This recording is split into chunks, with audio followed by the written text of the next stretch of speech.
இப்போ சீமான் அவர்களினுடைய இந்த மாற்று அரசியல் அப்படின்னு பார்க்கும்போது எந்த ஒரு கட்சியும் செய்யாத அளவுக்கு ஒரு திருநங்கை வேட்பாளரை வேட்பாளராக நிறுத்துறாங்க வில்லிவாக்கம் தொகுதியில.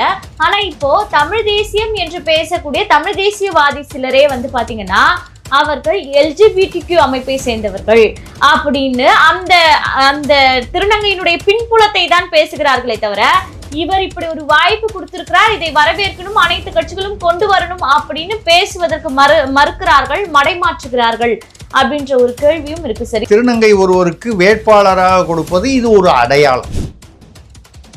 இப்போ அவங்க எம்எல்ஏ ஆகுறாங்கன்னு வச்சுங்க, சீமான் கட்சியில் ஆகட்டும் இல்லை எந்த கட்சியில் ஆகட்டும், மூன்றாவது பாலினம்னு சொல்லக்கூடிய அந்த இனத்துடைய நன்மைகளுக்காக கூடுதலாக போராடுவார்கள். இன்னொரு கேள்வி எதிர்க்கக்கூடியவர்கள் என்ன கேட்கிறாங்கன்னா, சீமானினுடைய எதிரி யார் அப்படின்ற ஒரு கேள்வியை இப்ப அதிகமாக முன்வைக்கிறாங்க. சீமானின் எதிரி யாருன்னு நீங்களாவது இதுல விளக்கமா சொல்லிடுங்க. இப்ப விஜய் சொன்னாரு, இந்த திமுக ஊழல் எதிரி, ஜெயலலிதா, எம்ஜிஆர், கருணாநிதி இவங்கெல்லாம் என்னுடைய ரோல் மாடல், இவங்க தீய சக்தி, அவங்க ஊழல் சக்தின்னு சொல்லிட்டீங்க. அப்போ தீய சக்தின்னு சொன்ன கட்சியுடைய ஏறத்தாழ நிறுவன நிலை, அதை வளர்த்தவர், அதிகமாக வளர்த்தவர் என்று சொல்லக்கூடிய கருணாநிதி ஐயா அவர்கள் பீரியட்ல ஊழல் குற்றச்சாட்டே இல்லையா? திராவிடத்தை காக்கக்கூடிய சிறுத்தை நான் என்று சொல்லக்கூடிய திருமா அவர்களின் அலுவலகத்தின் வாசல்ல மேதகு அவர்களின் புகைப்படம் பெரிய அளவுல வச்சிருக்காங்க சார், பேனராக. இதுவரை அங்க அந்த மாதிரி படத்தை பார்த்தது கிடையாது. அப்போ தமிழ் தேசிய அரசியலில் எனக்கும் பங்குண்டு என்று, நான் தமிழ் தேசிய எழுச்சி மாநாடு செய்ய போகிறேன் என்று திராவிட சிறுத்தை இப்போது தமிழ் தேசியத்தை ஆதரித்து களத்தில் இறங்கி இருக்கிறது. மேதகு ஒரு நல்ல பிராண்டிங்கா இருக்கே, இந்த பிராண்டிங் நமக்கு இது வரைக்கும் இல்லையே. நமக்கு ஏற்கனவே இருக்கிறவங்க எல்லாம் கொஞ்சம் பேர் தாவேகாவுக்கு போயிடுறாங்க, கொஞ்சம் பேர் சீமானை நோக்கி போயிட்டு இருக்காங்க. நம்ம அந்த சமுதாயத்தை, எந்த சமுதாயத்தை அடிப்படையாக கொண்டு இருக்கோமோ அவங்க போயிட்டே இருக்காங்களே. இப்போ இதை தடுத்து நிறுத்தி கொஞ்சம் பேரை நம்ம தக்க வைத்துக் கொள்ளணும். இந்த தமிழ் ஈழன்றது நம்ம இது வரைக்கும் பேசவே இல்லையே. அப்ப ஏதாவது புதுசா ஒண்ணு செய்யணும். இது வியாபாரத்திற்காக. உலகெங்கும் வாழும் அனைத்து தாய் தமிழ் உறவுகளுக்கும் அன்பு வணக்கம். அனைவராலும் கைவிடப்பட்ட தமிழ் தேசிய இனத்தின் மக்கள் நாம் என்கிற மேதகு அவர்களின் மொழியை உள்வாங்கி திக்கற்று நிற்கும் மக்களுக்கு திசை காட்டும் வழிகாட்டியாக உருவாக்கப்பட்டதுதான் இந்த கலங்கரை ஊடகம். YouTube, Instagram, Twitter, Facebook, TikTok என அனைத்து வகையான தளங்களிலும் இயங்கக்கூடிய இந்த கலங்கரை ஊடகத்தை 195 நாடுகளிலும் வாழக்கூடிய தமிழ் மக்கள் கலங்கரை ஊடகத்தை சப்ஸ்கிரைப் செய்து தங்களுடைய ஆதரவை தர வேண்டும் என்று அன்புரிமையோடு கேட்டுக்கொள்கிறோம். நன்றி, வணக்கம். கலங்கரை சொந்தங்களுக்கு அன்பு வணக்கம். கலங்கரை நிகழ்ச்சிக்கு உங்களை வரவேற்பதில் மகிழ்ச்சி. இன்று நம்மோடு நேர்காணலில் இணைந்திருப்பவர் மூத்த பத்திரிகையாளர் திரிசக்தி அவர்கள். வணக்கம் சார். வணக்கம்மா, சொல்லுங்க. நலமா இருக்கீங்களா? நலம். இப்போ சீமான் அவர்களினுடைய இந்த மாற்று அரசியல் அப்படின்னு பார்க்கும்போது எந்த ஒரு கட்சியும் செய்யாத அளவுக்கு ஒரு திருநங்கை வேட்பாளரை வேட்பாளராக நிறுத்துறாங்க வில்லிவாக்கம் தொகுதியில. ஆனா இப்போ தமிழ் தேசியம் என்று பேசக்கூடிய தமிழ் தேசியவாதி சிலரே பாத்தீங்கன்னா அவர்கள் LGBTQ அமைப்பை சேர்ந்தவர்கள் அப்படின்னு அந்த அந்த திருநங்கையினுடைய பின்புலத்தை தான் பேசுகிறார்களே தவிர இவர் இப்படி ஒரு வாய்ப்பு கொடுத்திருக்கிறார், இதை வரவேற்கணும், அனைத்து கட்சிகளும் கொண்டு வரணும் அப்படின்னு பேசுவதற்கு மறுக்கிறார்கள், மடைமாற்றுகிறார்கள் அப்படின்ற ஒரு கேள்வியும் இருக்கு. சரி, இதை நீங்க எப்படி பாக்குறீங்க? இல்லைங்க, அதாவது ஒரு 10-20 வருடங்களுக்கு முன்னால பாத்தீங்கன்னா திருநங்கைகளுக்கு கொடுக்கப்பட்ட திருநம்பிகள்னு சொல்லுவோம். திருநங்கைகள் இரண்டு பக்கமும் இருக்காங்க. இவர்கள் பொதுவாக அவர்களுடைய வாழ்க்கை என்பது மிக மிக பரிதாபகரமான வாழ்க்கையாக இருந்தது. கண்டிப்பா. அவர்கள் தெருவில் பிச்சை எடுப்பது, ஆடி பாடி பிழைப்பது, சிலர் பாலியல் தொழிலில் ஈடுபடுவது, இப்படி இருந்தார்கள். இப்பொழுதுதான் மெல்ல மெல்ல அதிலிருந்து அவர்களும் படித்து ஒரு IT ப்ரொஃபஷனலாக வராங்க, இல்லை வேற எங்கேயோ வேலை பார்க்குறாங்க, ஒரு சுய உதவி குழுவில் வர்றாங்க. இப்படி வரக்கூடிய நிலை எல்லாருமே இல்லை. ஒரு சிலர், அந்த ஒரு சிலர் வரும்பொழுது அந்த ஒரு சிலரை பார்த்து மற்றவர்கள் வருவதற்கான வாய்ப்புகள் இருக்கு. இது இப்ப திருநங்கை ஒருவருக்கு வேட்பாளராக கொடுப்பது இது ஒரு அடையாளம். வரவேற்கவும் வேண்டிய, அதான் சொல்றேன், வரவேற்க வேண்டிய ஒரு பாசிட்டிவான ஒரு அடையாளம். ஆமா, அந்த வகையில் நீங்க வரவேற்கணுமே தவிர அவர் LGBTயை சேர்ந்த அந்த ஒரு நம்பிக்கை அமைப்புங்கிறது ஒரு நம்பிக்கை.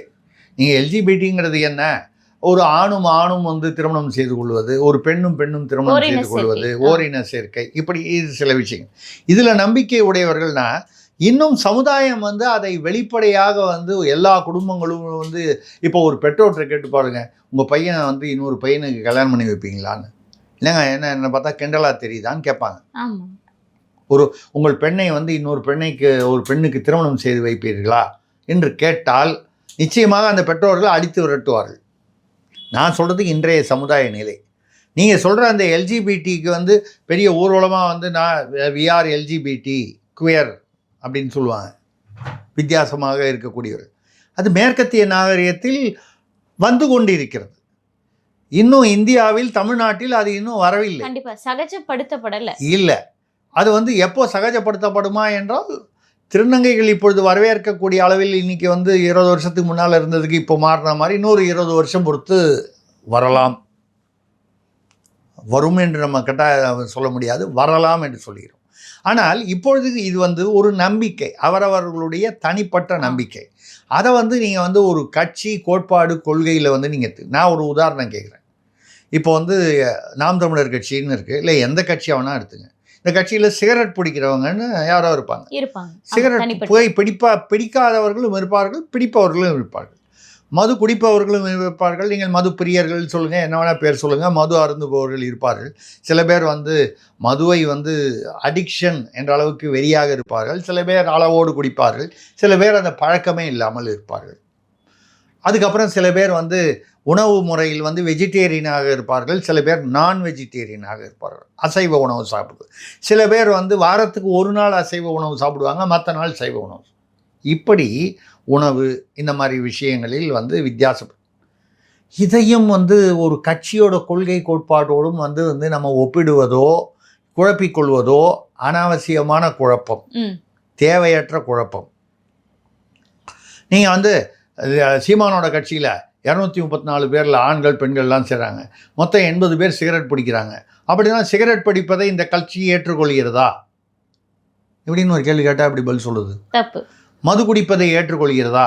முதல்ல யாரெல்லாம் மது குடிக்கிறாங்க, அதை அவங்க வெளிப்படையாக ஒத்துக்கிறாங்களா? இவ்வளோ விஷயங்கள் இருக்குது. இதெல்லாம் அப்புறம் சீமான் கட்சியில் எத்தனை பேர் வெஜிடேரியன் சைவ உணவு சாப்பிடுபவர்கள், எத்தனை பேர் அசைவ உணவு? இவையெல்லாம் வாழ்க்கை முறை, உணவு முறை, பழக்கங்கள். அப்புறம் வந்து பெண்களில் வந்து புடவை கட்டுக்கொள்வர்கள் எத்தனை பேர், சுடிதார் போட்டுக்கொள்வர்கள் எத்தனை பேர்? சீமானுடைய கட்சியில் சுடிதார் அதிகமாக, அதுக்காக வந்து சாலமன் பாப்பையாவை கூப்பிட்டு நம்ம என்ன பட்டிமன்றமாக வைக்க முடியும்? சீமானுடைய கட்சியில் புடவை அதிகமாக கட்டிக்கொள்கிறார்களா இல்லை சுடிதார் போட்டுக்கொள்கிறார்களா? இதெல்லாம் உணவு, உடை, இதெல்லாம் வந்து பழக்க வழக்கங்கள். பழக்க வழக்கங்கள் வேறு, ஒரு அரசியல் ரீதியான கொள்கை கோட்பாடு சமுதாய கொள்கை என்பது வேறு. இன்றைக்கி நீங்கள் பேசுகிற எல்ஜிபிடி என்பது ஒரு தனிப்பட்ட நபரின் பழக்க வழக்கமாக இருக்கிறதே தவிர ஒரு சமுதாயத்தில் ஒரு கொள்கையாக கோட்பாடாக இதுவரை வரவில்லை. அது வருவதற்கான வாய்ப்புகளும் இன்னொரு 10-20 வருடங்களுக்கு தெரியவில்லை. சரி, இன்னொரு கேள்வி என்னவா இருக்குன்னா, ஏன் இப்படி ஒரு திருநங்கை வந்து வேட்பாளராக இவங்க நிறுத்திருக்காங்க அப்படின்றதை வரவேற்க அவங்களுக்கு மனம் இல்லைனாலும், இந்த மாதிரி எல்லா கட்சிகளும் ஒரு திருநங்கைக்கு வாய்ப்பு கொடுக்கணும்னு அந்த குரல் எழுப்ப மாட்டேங்கிறாங்க இந்த எதிர்ப்பு தெரிவிக்கிறவங்க அப்படின்றதும் இல்லை. அதை தான் நான் சொல்கிறேன். திருநங்கைகள் வந்து இப்போ சீமான் கட்சியில் ஒரு திருநங்கைக்கு வந்து வேட்பாளர் கொடுத்துருக்காரு அப்படின்னா, இதே போன்று எல்லா கட்சிகளும் கொடுக்க வேண்டும் என்பது தான் என்னுடைய கருத்து. அதாவது நீங்கள் ஒருத்தருக்கு கொடுக்குறீங்களா, 4 பேருக்கு கொடுக்குறீங்களா, 5 பேருக்கு கொடுக்குறீங்களா, அதெல்லாம் தாண்டி ஒரு அடையாளமாக கொடுக்கப்பட வேண்டும். அப்பொழுது தான் இப்போ வந்து அவங்க எம்எல்ஏ ஆகுறாங்கன்னு வச்சுங்க, சீமான் கட்சியில் ஆகட்டும் இல்லை எந்த கட்சியில் ஆகட்டும், அவர்கள் வந்து ஒரு மக்கள் பிரதிநிதியாக. அப்படி வரும்பொழுது அவர்களுடைய இனத்திற்காக அந்த திருநங்கை அல்லது திருநம்பி அவர்கள் அந்த பாலின ரீதியான அந்த இனம்னு சொல்லக்கூடிய 3வது பாலினம்னு சொல்லக்கூடிய அந்த இனத்துடைய நன்மைகளுக்காக கூடுதலாக போராடுவார்கள். ஆமாம் ஆமாம். மற்றவங்க அதனால் போராடக்கூடாதுன்னு இல்லை. எத்தனையோ ஆண்களும் பெண்களும் இந்த மாதிரி திருநங்கைகளுக்காக போராட்டம் செய்யக்கூடிய சமூக போராளிகள் இருக்கிறார்கள் இந்தியா முழுவதும், தமிழகம் உட்பட. அவங்களுக்கு அவங்க தான் போராடணும்னு சொல்ல. இப்போ நான் வந்து பெண்களின் முன்னேற்றம் வந்து முக்கியம்னு சொன்னால் நான் பெண்ணாக இருக்கணும்னு அவசியம் இல்லை, ஆணாக இருந்து கொண்டு சொல்லலாம். அந்த மாதிரி அவர்கள் வந்தால் அவர்களுக்கான ஒரு இதை வந்து கொஞ்சம் கூடுதலாக வந்து அதில் ஃபோக்கஸ் பண்ணலாம். அதே போல இந்த அங்கீகாரம் அடுத்த தேர்தலில் 2 சீட்டாக கூட மாற வாய்ப்பு இருக்கு. அதை தான் சொல்கிறேன். நீங்கள் ஒரு அடையாளமாக இதை எடுத்துக்கொள்ளலாம். எல்லா கட்சிகளும் நாளைக்கு இது ஒரு சமூகத்தில் அடையாளம், அரசியல் அடையாளமாக கருதப்படுகிறது. அடுத்த தடவை நம்ம வந்து ஏன் இன்னும் திமுக அதிமுகலாம் வேட்பாளர்கள் வரல, ஏன் அதில் கூட திருநங்கைகள் வரலாமே, சீமான் ஒன்று அறிவிச்சிருக்காரு, நம்ம அட்லீஸ்ட் ஒருத்தருக்கு கொடுப்போம், ஒருத்தருக்கோ 2 பேருக்கோ கொடுப்போம், வரலாம், வரும்னு நான் சொல்லலை, வரக்கூடிய வாய்ப்பு. இது வந்து ஒரு அடையாளம். இந்த அடையாளம் வரவேற்கக்கூடிய அடையாளம். இது நீங்கள் வந்து முடிந்தவரை இதை வரவேற்க வேண்டும். அவர்களுடைய வாழ்க்கை வந்து நல்ல முறையில் இந்த மாதிரி ஒரு பாலியல் அல்ல வந்து ஒரு பிச்சை எடுத்து ஆடிப்பாடி அப்படியெல்லாம் இல்லாமல் அவர்களும் மற்ற ஆண்கள் பெண்கள் போலவே 3ஆம் பாலினமும் சம உரிமைகளும் சம வாய்ப்புகளும் பெற வேண்டும் என்பது நியாயமான சமூக நீதி. அந்த சமூக நீதியை போற்றுவதை விட்டுவிட்டு அவர்களுடைய தனிப்பட்ட கொள்கை வந்து எல்ஜிபிடி, அதை நீங்கள் ஏற்றுக்கொள்கிறீர்களா என்றால் ஒவ்வொரு பழக்க வழக்கத்தையும் இப்போ சீமானுக்கு வந்து அதான் நான் கேட்டேன், இந்த உணவு முறையை எடுத்துங்க. சீமானுக்கு வெஜிடேரியன், அவருடைய வாக்காளர்கள் வெஜிடேரியனா நான் வெஜிடேரியனா இப்படிலாம் வந்து பார்க்க முடியுமா? முடியாது. அந்த நான் வெஜிடேரியன் சொல்கிறவங்களே பார்த்தீங்கன்னா சில பேர் புரோட்டா, நீங்கள் சனிக்கிழமைங்க நான் அசைவம் சாப்பிடுது அப்படிலாம் வந்து ஒவ்வொருத்தருக்கு வித்தியாசமான நம்பிக்கை. அசைவம் சாப்பிடுபவர்களிலேயே வித்தியாசமான நம்பிக்கைகள். சில பேர் சனிக்கிழமை சாப்பிட மாட்டாங்க, சில பேர் வந்து வெள்ளிக்கிழமை சாப்பிட மாட்டாங்க, சில பேர் புரட்டாசி ஏகாதசின்னு சாப்பிட மாட்டாங்க. இப்படி இது வந்து அதான் சொல்கிறேன், கொள்கை கோட்பாட்டுக்கும் தனிப்பட்ட பழக்க வழக்கங்களுக்கும் சம்மந்தமே இல்லை. இதை வந்து இடையில் போட்டு குழப்புவர்கள் ஏதோ சில அரசியல் வன்மம், அரசியல் வக்கிரம் காரணமாக எதிர்வினை ஆற்ற வேண்டும் என்ற ஏதோ ஒரு வன்மமான எண்ணத்துடன் செயல்படுகிறார்கள் என்று தான் நம்ம சொல்ல வேண்டியிருக்கிறது. இவர்களை வந்து என்னை பொறுத்த வரைக்கும் வந்து நம்ம வந்து இதை பெரிதுபடுத்தாமல் புறந்தள்ளி விட்டு போவது தான் இவர்களுக்கு சரியான நம்ம கொடுக்கக்கூடிய ஒரு ட்ரீட்மெண்ட்டாக இருக்கும். இவர்களை பற்றி பேசாமல் இருப்பது தான் நியாயமான தீர்வாக இருக்கும். இன்னொரு கேள்வி எதிர்க்கக்கூடியவர்கள் என்ன கேட்குறாங்கன்னா, சீமானினுடைய எதிரி யார் அப்படின்ற ஒரு கேள்வியை இப்போ அதிகமாக முன்வைக்கிறாங்க. ஏன்னா விஜய் விமர்சிக்க கூடாது என்று சீமான் வந்து புறம் தள்ளுகிறார். அப்போ திராவிட கட்சிகள் அப்படின்னு பார்க்கும்போது திமுகவை நேரடியாக விமர்சனம் செய்கிறார், அதிமுகவை பெரிதளவுல விமர்சனம் செய்யல. சீமானினுடைய எதிரியை சீமான் இன்னும் தெளிவாக இந்த தேர்தலில் குறிப்பிடல அப்படின்ற மாதிரியான ஒரு நரேட்டிவை செட் பண்ண முயற்சிக்கிறார்கள் இல்ல சார் எதிரிகள். இதை நீங்க எப்படி பாக்குறீங்க? சீமானின் எதிரி யாருன்னு நீங்களாவது இதுல விளக்கமா சொல்லிடுங்க. எதுக்கு இப்போது நம்ம ஒரு ரன்னிங் ரேஸ் ஓடுறோமா, ஓட்டப்பந்தயம் ஓடுறோம். ஓட்டப்பந்தயத்தில் நான் முதல் இடத்தில் வர வேண்டும் என்பது என்னுடைய விருப்பம், ஆர்வம். அதற்கான முயற்சிகளில் ஈடுபடுகிறேன். எனக்கு வந்து 2வதாக யார் வருவார்கள், 3வதாக யார் வருவார்கள் என்பது எனக்கு தெரியவதற்கு வாய்ப்பில்லை. ரேஸ் முடிஞ்சாதான் தெரியும். இப்போ எனக்கு எதிரி யார்? நான் முதலிடம் பெறுவதற்கு நான் முயற்சி செய்கிறேன்.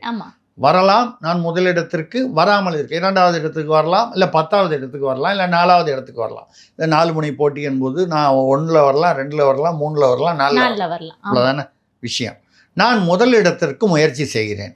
அப்போ பாக்கி 3 பேருமே என்னுடைய எதிரிகள் தான். இது வந்து தேர்தல் அரசியலை பொறுத்தவரை இதுதான் வந்து என்னை பொறுத்தவரை. சீமானுக்கு யார் எதிரிகள்? திமுக எதிரி, திமுக கூட்டணி, அதிமுக கூட்டணி எதிரி, விஜய் எதிரி தான், தேர்தலில் எதிரி. அப்போ சீமான் வந்து தேர்தல் பரப்புரையின் போது நீங்கள் எனக்காக வாக்களிக்க, என்னுடைய நாம் தமிழர் கட்சிக்கு வாக்களிக்க விட்டாலும் பரவாயில்லை, தயவுசெய்து தாவேகாவுக்கு வாக்களிங்கன்னு ஊராக போய் சொல்லுவார். அதுக்கு அவர் தாவேகாலையே போய் சேர்ந்துக்கலாமே. இது வந்து ஒரு நாகரிகம், பண்பாடு கருதி விஜய் புதிதாக அரசியலுக்கு வந்திருக்கிறார், அவரை அனாவசியமாக விமர்சிக்க வேண்டாம் என்று சொல்வது ஒரு பண்பாடு. அதற்காக விஜய் வந்து அரசியலில் ஜெயிக்க வேண்டும், நான் தோற்றாலும் விஜய் ஜெயிக்க வேண்டும் சீமான் நினைக்கிறாரு, அப்படி நினைப்பாருன்னு எதிர்பார்த்தால் அடிப்படை அரசியல் புரியாதவர்கள் என்று தான் அவர்களை சொல்ல வேண்டும். அதுக்கு ஒரு காரணமும் சொல்றாங்க சார். விஜய் வந்து நாகரிகமாக இந்த கட்சியை பேரை குறிப்பிட வேண்டாம் என்று விலகி செல்கிறாரு. ஆனா சீமான் வந்து அப்படி கிடையாது, எதிர்த்து தாக்குகிறார். அப்போ வந்து அவருக்கு வந்து அந்த கொள்ளையடிக்கிற கட்சிகளை ஒழிக்கணும் என்பதை தாண்டி இவருடைய நோக்கம் என்ன அப்படின்ற ஒரு மாற்று விஷயங்களையும் பேசுகிறார். யார் பெயரை குறிப்பிடுகிறார்? விஜய் பெயரை என்ன குறிப்பிடுகிறார்? விஜய்க்கு ஓட்டு போடாதீங்கன்னு சொன்னாரா? இல்லை. நீங்கள் வந்து 2வது திமுகவை யார் அவருடைய எதிரி அப்படின்னு கேட்டிங்கன்னா, இப்போது நான் வந்து நம்ம மீடியாவில் இருக்கோம், நீங்களும் மீடியாவில் இருக்கீங்க, நான் இருக்கேன், நான் கொஞ்சம் மூத்தவர், நீங்கள் இளையவர்னு வச்சுப்போம். ஆக மீடியாவில் தான் இருக்கும். இன்றைக்கி வந்து யார் ஆளுங்கட்சியாக இருக்காங்களோ அவங்கள தான் நம்ம விமர்சனம் பண்ணுறோம். ஏன்னா அவங்க தான் ஆட்சி செய்கிறாங்க. நிர்வாக குறைபாடுகள் அவர்களிடம்தான் இருக்கும். நிர்வாகம் அவர்களிடம் இருப்பதனால் குறைபாடுகளும் அவர்களிடம் தான் இருக்கும். அப்போ அந்த குறைபாடுகளை சுட்டி காண்பிப்பது தான் மீடியாவின் கடமை. கண்டிப்பா. அப்பொழுது இன்னைக்கு வந்து நான் ஆளுங்கட்சியான திமுகவை விமர்சனம் செய்கிறேன். இப்போ நான் 2008 நான் தமிழக அரசியல் பத்திரிகை ஆரம்பித்த போது திமுக ஆட்சியில் இருந்தது. 2011 வரைக்கும் அவங்க ஆட்சியில் இருந்தாங்க. விமர்சனம் செய்தோம் ஆளுங்கட்சி என்ற முறையில்.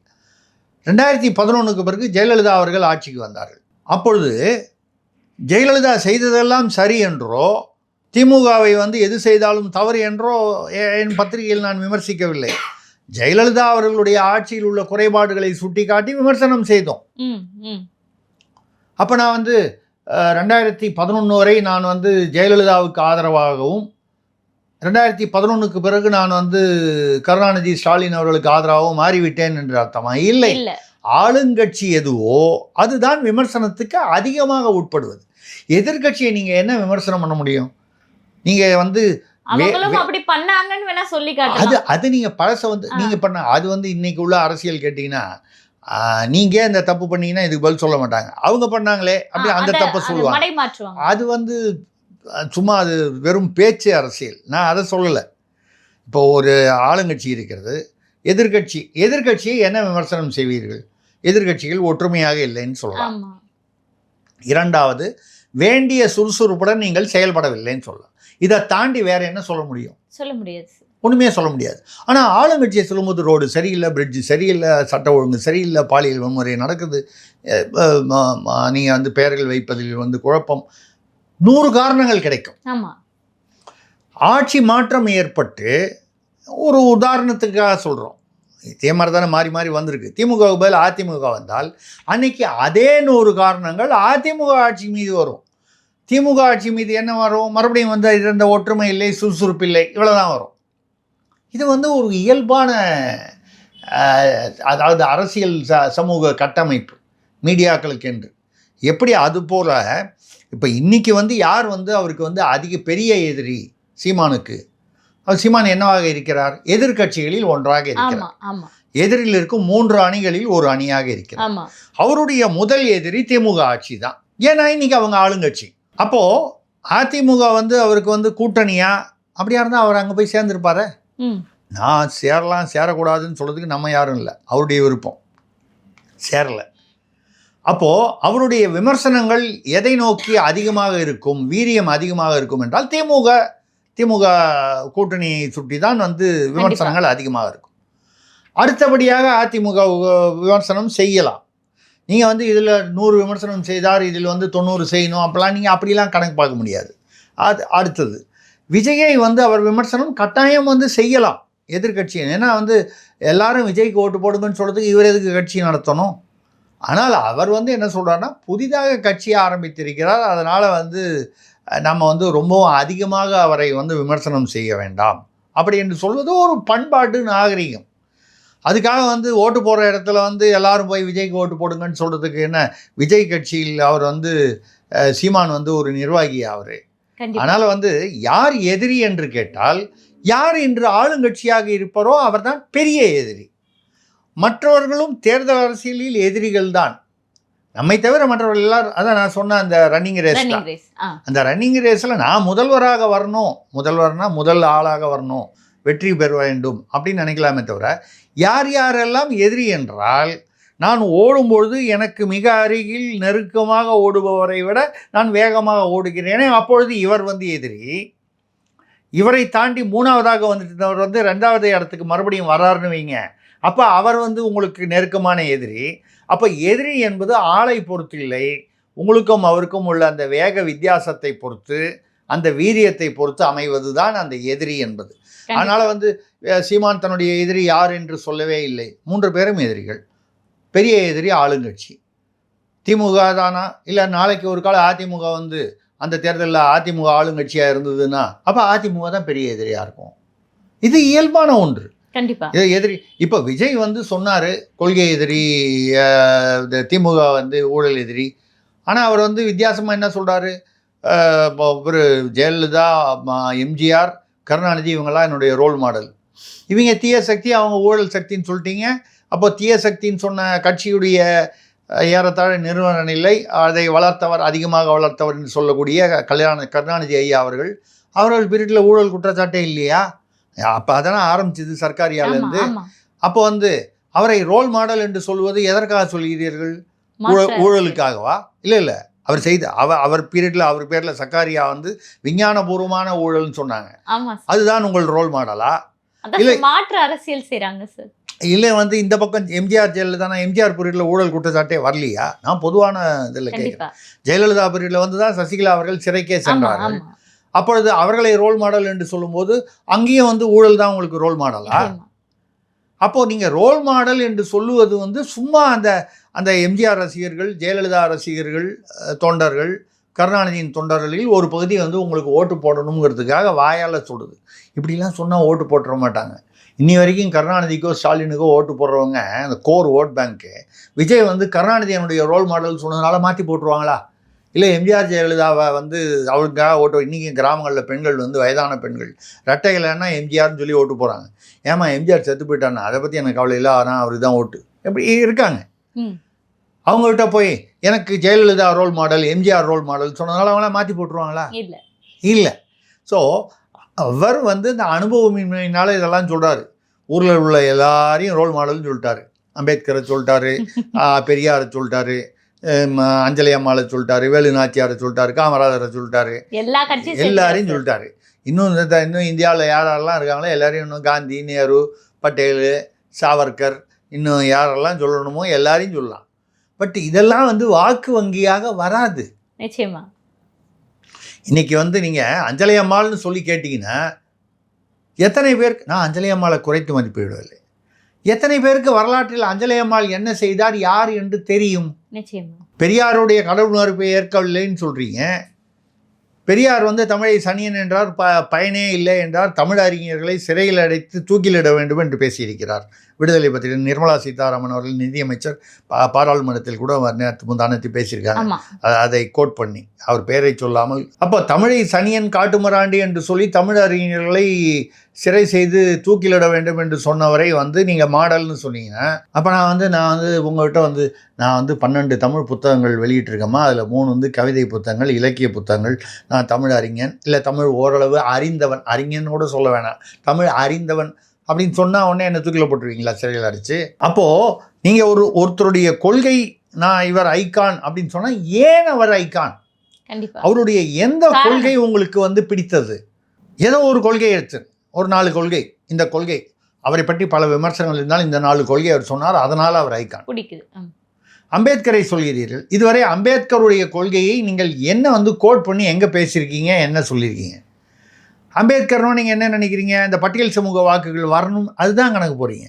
அஞ்சலி அம்மாள் சொன்னோன்னா வன்னியர் வாக்குகள் வரணும், இதான் கணக்கு போடுறீங்க. காமராஜர்னு சொன்னோன்னா அந்த காங்கிரஸ், நாடாறு, இப்படி தான் கணக்கு போடுறீங்க. அது இப்படி இது வந்து அரசியல் ரீதியாக உங்களுக்கு எதிர்பார்க்கும் பலனை கொடுக்காது. கண்டிப்பா. இது ஒரு பக்கம் இருந்தாலும் இன்னைக்கு வந்து பாத்தீங்கன்னா திராவிடத்தை காக்கக்கூடிய சிறுத்தை நான் என்று சொல்லக்கூடிய திருமாவர்களின் அலுவலகத்தின் வாசல்ல மேதகு அவர்களின் புகைப்படம் பெரிய அளவுல வச்சிருக்காங்க சார், பேனராக. இதுவரை அங்க அந்த மாதிரி படத்தை பார்த்தது கிடையாது. அப்போ தமிழ் தேசிய அரசியலில் எனக்கும் பங்குண்டு என்று, நான் தமிழ் தேசிய எழுச்சி மாநாடு செய்ய போகிறேன் என்று திராவிட சிறுத்தை இப்போது தமிழ் தேசியத்தை ஆதரித்து களத்தில் இறங்கி இருக்கிறது. இதை எப்படி பாக்குறீங்க? போலி தமிழ் தேசியவாதி யார் என்று இப்போது அடையாளம் காட்டக்கூடிய தருணமாக இருக்கு. இல்லைங்க, இதுல வந்து போலி தமிழ் தேசியம்லாம் ஒன்றும் இல்லை. சீமான் வந்து மேதகு அவர்களை வந்து பிரபாகரன் அவர்களை குறிப்பிட்டு அவர் சொல்லும்போது இந்த தமிழ் ஈழத்திற்கு சீமான் வந்து ஆதரிப்பவர், தமிழ் ஈழத்தில் நடைபெற்ற அந்த கொலைகளை எதிர்த்து கொண்டு வருபவர், அதாவது எல்லாருமே தமிழ் ஈழத்தில் நடந்த கொலைகளை தமிழ்நாட்டில் ஆதரிப்பவர் என்று சொன்னால், அப்படி ஆதரித்தால் காங்கிரஸும் திமுகவும் மட்டும்தான் ஆதரிச்சது. ஏன்னா அவங்க தான் அதுக்கு காரணமே. இது தவிர மற்றவங்க எல்லாரும் அதை எதிர்த்ததாக தான் அர்த்தம். பொதுவாக வந்து பார்த்திங்கன்னா இது வந்து இப்போது இங்கே ரஜினிகாந்த் ஒரு பெரிய கூட்டம் நடத்துகிறாரு. ஒரு உதாரணமாக சொல்கிறேன், நடிகர் ரஜினிகாந்த். ஏன்னா விஜய்னு சொன்னால் அரசியல் வந்துடும், ஆனால் ரஜினிகாந்த் சொல்கிறேன். வேறு நடிகர் தனுஷ் நடத்துகிறார். அரசியலில் இதுவரை வராதவர்கள் சிவகார்த்திகேயன் நடத்துகிறார் ஒரு ஒரு ஒரு ஒரு சினிமா கூட்டம். இந்த வாசலில் பார்த்தீங்கன்னா சிவகார்த்திகேயன் படம்லாம் போட்டு அந்த மாதிரி அது அவருடைய படங்கள், அந்த புகைப்படங்கள், இந்த மாதிரி ஒரு அதாவது கொடிகள் அதில் அவருடைய படம் போட்டு, ஒரு கர்ச்சீஃபு அதில் அவருடைய படம் போட்டு, இப்படி வச்சுக்கிட்டு கடையாக விற்பாங்க. ஆமாம். இன்றைக்கி ரஜினிகாந்த் ஒரு கூட்டம் விழாவில் கலந்துப்பார், அன்றைக்கி ரஜினிகாந்த் படம் வைப்பாங்க. ஆமாம். நாளைக்கு வந்து சிவகார்த்திகேயன் பண்ணால் அந்த படம் வைப்பாங்க, 3வது நாள் தனுஷ். ஆமாம். இந்த கடைக்காரர் ஒருவரே. இவருக்கு ரஜினிகாந்த் தான் இல்லை, சிவகார்த்திகேயன் இல்லை, தனுஷ் இல்லை, சூர்யா இல்லை. இவரை பொறுத்தவரை எது விற்குமோ அதை அவர் விற்கிறார். விற்பனையாளர் அவர் வந்து அவர் விற்பனையில் தான் அவர் வந்து கவனம் செலுத்துகிறார். ரஜினி வந்து அவருக்கு பிடிக்குமா பிடிக்காதான்லாம் இல்லை. அவருக்கு வந்து அவருடைய விற்பனை, அவருடைய வியாபாரம், சுய லாபம், இவ்வளோதான் திரும்ப பண்ணுறார். மேதகு வந்து ஒரு நல்ல பிராண்டிங்காக இருக்கே, இந்த பிராண்டிங் நமக்கு இது வரைக்கும் இல்லையே. நமக்கு ஏற்கனவே இருக்கிறவங்கலாம் கொஞ்சம் பேர் தாவேகாவுக்கு போயிடுறாங்க, கொஞ்சம் பேர் சீமானை நோக்கி போயிட்டுருக்காங்க. நம்ம அந்த சமுதாயத்தை, எந்த சமுதாயத்தை அடிப்படையாக கொண்டு இருக்கோமோ அவங்க போயிட்டே இருக்காங்களே. இப்போ இதை தடுத்து நிறுத்தி கொஞ்சம் பேரை நம்ம வந்து தக்க வைத்து கொள்ளணும். இல்லை தமிழ் ஈழத்தை நம்மளும் வந்து இந்த தமிழ் ஈழன்றது வந்து நம்ம இது வரைக்கும் பேசவே இல்லையே, இதனால் நமக்கு வந்து ஏற்கனவே உள்ள இழப்புகள் வந்து ரொம்ப மோசமாக பாதித்து விடுமோ. அப்போ ஏதாவது புதுசாக ஒன்று செய்யணும். இப்போது வியாபாரம் வந்து ஒரு மளிகை கடை வச்சுருக்காங்க, இல்லை ஒரு ஃபேன்சி ஷாப் வச்சுருக்காங்க, விற்றுக்கிட்டுருக்காங்க. எதிரில் ஒருத்தர் வந்து ஒரு ஃபேன்சி ஷாப்பு ஒரு அடுத்த தெருவிலையோ இல்லை எதிரிலையோ போடுறார். அவர் வந்து ஒரு சீரியல் லைட்டு போடுவார். இந்த சீரியல் லைட்டு ஒரு வித்தியாசமாக இருக்கும், ஒரு கவர்ச்சியாக இருக்கும். அதை பார்த்தோன்னே இந்த சீரியல் லைட்டு இது அந்த கடையில் நல்லா இருக்கும், சீரியல் லைட்லாம் ஜம்முன்னு இருக்குது பாருங்கள், அழகாக இருக்குது பாருங்கள் அப்படின்னு சொல்லி உடனே அந்த கடைக்கு 10 பேர் போவாங்க. உடனே நான் என்ன செய்வேன், அதே மாதிரி வேற ஒன்று, அதே மாதிரி சீரியல் லைட்டு கொஞ்சம் வித்தியாசமாக நானும் ஒரு சீரியல் லைட்டு போடுவேன். அவர் வந்து ஏதோ ஒரு கிளி மாதிரி போட்டார்னா நான் மயில் மாதிரி ஒன்று போடுவேன். இது வியாபாரத்திற்காக. எல்லா கும்பலும் அங்கேயே போயிடுச்சுன்னா என்ன பண்ணுறது, எனக்கு போனி ஆவாவும் போயிடும், போண்டி ஆகிடுவணுன்ற ஒரு பயம், கவலையினால். இவ்வளோ தான் அவர் மேதகு புகைப்படம் வைப்பதனுடைய பின்னணி தான். நீங்கள் அதனால் வந்து ஏதோ அவர் வந்து இப்போ தமிழ் தேசியம் அது இதெல்லாம் வந்து போட்டு நம்ம குழப்பிக்க வேணாம். நம்ம எழுச்சி மாநாடு நடத்தினார்னா அங்கே போய் திராவிடத்தை பேசுவாரா தமிழ் தேசியத்தை பேசுவாரான்ற குழப்பம் இருக்குது சார் எனக்கு. இல்லை, அவர் ஏன், அதாவது அவர் திராவிட கூட்டணியில் இருக்கும் வரை அவர் தமிழ் தேசியம் என்கிற வார்த்தையை அந்த தேர்தல் மேடைகளில் பயன்படுத்த மாட்டார். இந்த எழுச்சி மாநாட்டில் என்ன சார் பேசுவார்? அதுதான் சொல்கிறேன், அவர் திராவிடத்தை தான் பேசி ஆகணும். அவர் ஏன்னா பேசலைன்னா முதலாளி கோச்சுப்பார். நீங்கள் அவருடைய கஷ்டத்தை புரிஞ்சுக்கணும். நீங்கள் பாட்டில் கேள்வி கேட்குறீங்களே தவிர அண்ணன் திருமாவுடைய சங்கடத்தை நீங்கள் கவனிக்க வேண்டும். அந்த மேடையில் போய் அவர் தமிழ் தேசியம் பேசினார்னா, இவருக்கும் சீமானுக்கும் ஏதோ ஒரு ரகசிய தொடர்பு இருக்கோன்னு ஒரு சந்தேகம் வந்துடும். யாருக்கு? முதலாளிக்கு. முதலாளின்னு யாரை சொல்கிறேன்னு உங்களுக்கு தெரியும். இப்போ முதலாளிக்கிட்ட கெட்ட பேர் வாங்கணும். அப்போ அங்கே போய் என்ன பேசுவார்? ஈவேராவை பற்றி பேசுவார். ஏன்னா அங்கே ஈவேராவை பற்றி பேசினா தான் அவங்களுக்கு பிடிக்கும். முதலாளிக்கு பிடித்த வரையில் நீங்கள் நடந்து கொண்டால்தான் உங்களுக்கு வந்து ஊதியம் கிடைக்கும், ஒரு கால் போனஸ் கிடைக்கலாம். அங்கே வரக்கூடிய மக்கள் சார், மக்கள் அவர்களாக பார்த்து முடிவு செய்வார்கள்ல.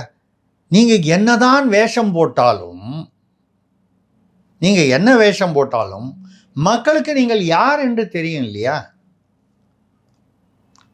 நீங்கள் இன்றைக்கி வீரபாண்டிய கட்டபொம்மன் வேஷம் போடலாம், நாளைக்கு வஉசி வேஷம் போடலாம், நாளைக்கு பாரதியார் வேஷம் போடலாம்.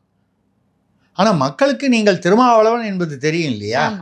அப்போ வந்து நீங்கள் அங்கே பேசக்கூடிய வார்த்தைகள்லையும் வந்து நீங்கள் வந்து உங்கள் இஷ்டத்துக்கு பேச முடியாது. நீங்கள் தமிழ் தேசியம் என்று அதிகமாக பேச ஆரம்பித்தால் நீங்கள் திராவிடத்திலிருந்து விலகிச் செல்கிறீர்கள் என்பது முதலாளி கோச்சுப்பார். அடுத்தது மக்களுக்கு குழப்பம் வரும். இவர் திராவிடமா தமிழ் தேசியமா? இது ரொம்ப குழப்பமாக இருக்குது. கொஞ்சம் நெஞ்சம் இவருக்கு ஓட்டு போடலான்னு இருந்தாலும் வேறு இடத்துக்கு போட்டுருவாங்க. அதனால் நிச்சயமாக எழுச்சி மாநாட்டில் இவர் தமிழ் தேசியத்தை பற்றி பேச மாட்டார். திராவிடத்தை தான் வந்து அணைத்து செல்வார். அந்த வார்த்தையை பயன்படுத்துகிறாரோ இல்லையோ அதை ஒட்டித்தான் பேசுவார். ஈவேராவைத்தான் தூக்கி தலையில் வைத்துக் கொள்வார். அவருக்கு ஈவேரா பிடிக்குமா பிடிக்காதாங்கிறது முக்கியம் இல்லை. இவருடைய முதலாளிக்கு ஈவேராவை வந்து பேசினா பிடிக்குன்றதுனால முதலாளியுடைய திருப்திக்காகவும் பிரியத்துக்காகவும் அப்படி பேசுவார். அப்படித்தான் நீங்கள் எதிர்பார்க்க வேண்டும். அவர் அப்படியே மாற்றி வந்து தமிழ் தேசியம்னு பேசிக்கிட்டதுனால மக்கள்லாம் வந்து திருந்திட்டார் திருமாவளவன், திருந்திய திருமாவளவன் தமிழ் தேசியம் பக்கம் அவர் திரும்பி விட்டார், அவர் திராவிடத்திலிருந்து வெளியே. அப்போ என்ன சொல்லணும் அவர்?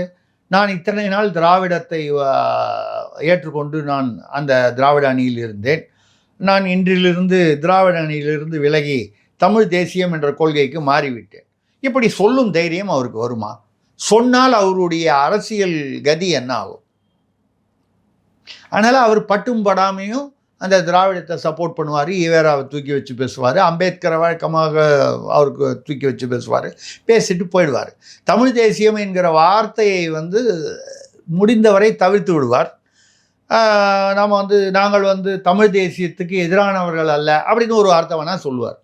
இவ்வளோதான். இது எதிர்பார்க்கக்கூடியது. இரண்டாவது, அந்த வார்த்தையை அவர் மாற்றி சொன்னால் இது உள்ளதும் போயிடும். அங்கே உள்ள அறிவாலயத்தில் அவருக்கு இருக்கக்கூடிய அந்த என்ட்ரி பாஸ் கொடுத்துருக்காங்களே, அதை திருப்பி வாங்கிடுவாங்க. கண்டிப்பாக அதை அந்த ரிஸ்க் எடுப்பார் அவர். அந்த அபாய ஒரு சூழ்நிலைக்கு தன்னை தள்ளி ஏற்கனவே அவர் கலக்கங்களில் இருக்கிறார், கவலைகளில் இருக்கிறார். அப்படி இருக்கும்போது இருக்கும் இடத்தை விட்டு இல்லாத இடம் தேடி எங்கெங்கோ அலைகின்றாய் ஞானத்தங்கமேங்கிற மாதிரி அப்படி ஒரு ஞானத்தங்கமாக அவர் மாற விரும்ப மாட்டார் என்பது தான் என்னுடைய கணக்கு. கண்டிப்பா சார். நடப்பு கால அரசியல் குறித்து பல்வேறு தகவல்களை பகிர்ந்துக்கிட்டீங்க. தொடர்ந்து பேசுவோம். நன்றி. நன்றி, வணக்கம்.